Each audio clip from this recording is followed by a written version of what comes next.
Hill Farm Finest, and we are suppliers of high quality, premium aged Aberdeen Angus and premium quality lamb direct to our consumer at home and trade. So in terms of your customers, who are your target group? We primarily target the resident at home. The Muslim who sits at home is my customer. We started this primarily to make sure that the Muslims have access to high quality meat direct to their doorstep. So that's who we went out to get, the home user. And from the quality of our product, the trade has grown significantly because they recognized our quality. So we do sell to trade as well as residents, but the residents is our main market. Do you think animal welfare is taken seriously by the consumer, or is the consumer just focused on price? It's changing. It's definitely changing. The mindset is changing. Companies like us are driving the education in the background, which is informing our nation on what they should eat and why they should eat. So that mindset is changing. However, as a whole, the halal market is still driven by price. Yeah. In terms of export, do you have facility or the capability of exporting to any of the Muslim markets? Well, we are already talking to a number of customers. We already have exported in Kuwait.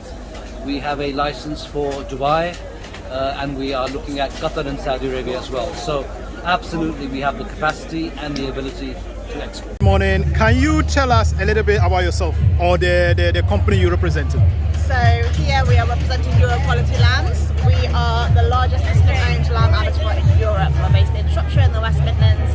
We just do lamb. Primarily we wholesale, but we've also started offering directly to consumers through an online shop. And what are you doing here in London Halal Food Festival? So we just kind of want to make sure that people have a bit of a better understanding about what halal means, where their meat comes from, and know that that link directly from the farm to consumers is possible. You know, which kind of butchers they can go to find meat as high quality as ours. And we've got a few tips on, you know, how to prepare meat and like a few recipes and things as well. But we just really primarily want to kind of share what the core values of halal really mean to us, and yeah, just make sure that people know that they can depend on people like us and businesses like us to really source the halal meat. Do you think animal welfare is important for the consumer, or is it just price? Because many people believe maybe when it comes to halal, it's always about price. Do you think welfare is important? I do think welfare is important. Historically, price has probably, you know, been a little bit more important, but I think as time goes on and consumer consciousness becomes a little bit more thoughtful, people are more and more interested in the welfare of the animals, of the meat that they're consuming, and like, you know, what happens before the lamb hits their table and hits their plate. Assalamu alaikum. Can you just tell us a bit about yourself? Alaikum assalam. My name is Jibran Ahmed. I'm the founder and director of Saffron Alley.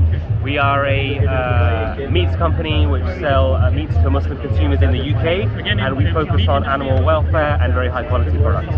Thank you very much. In terms of getting information on markets, getting market information, where do you normally consult for this information? So there's quite a few different places.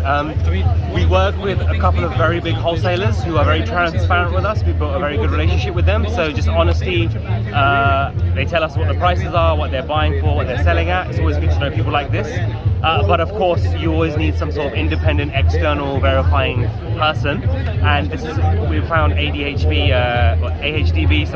to be very, very good in this regard. You know, you have your published price index, what sheep prices are going for, what beef prices are going for. So, I mean, it's a great metric and it's a great way of checking, you know, if the prices are still very high or someone's just telling you they're very high.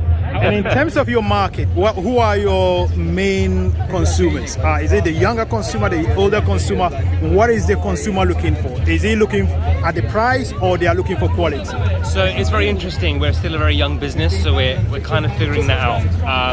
The direction we want to head in right now is to go for the slightly younger demographic, people who are a bit more educated about meat, how farming is done, how the slaughter process works, and they're a bit more invested in what they're eating and the nutrition they're putting in their bodies and what they're feeding their children. So that's the target market. These people we find are willing to spend more because very well butchered and well reared animals, there's no way around it, it just costs more money. Higher fat animals with the lamb grading and the beef grading is cheaper, but you get what you pay for, right? So these people notice, our customers kind of notice these kind of things, and that's who we've noticed. Additionally, we've found a kind of a new sub niche, you can call it. 70% of our customers are basically women, and a large portion of these are women with children, very young children, and when raising children, they often tell us that it can be quite difficult to feed them meat. They don't always want to eat meat, right? They might prefer chips or vegetables, but they love things like our burgers and sausages and some of the deli meats. So it's really helping mums feed their kids. So that's another demographic. Okay. In terms of animal welfare, do you think animal welfare is important to the consumer, or they don't really care about animal welfare? It's a very interesting question. I think in the UK, as far as my understanding, the animal welfare is generally okay. I think we are quite a bit ahead of many other countries in the EU, certainly US, Brazil, and those kind of places. So we're already in a good place, which kind of means the consumer can be a little bit complacent.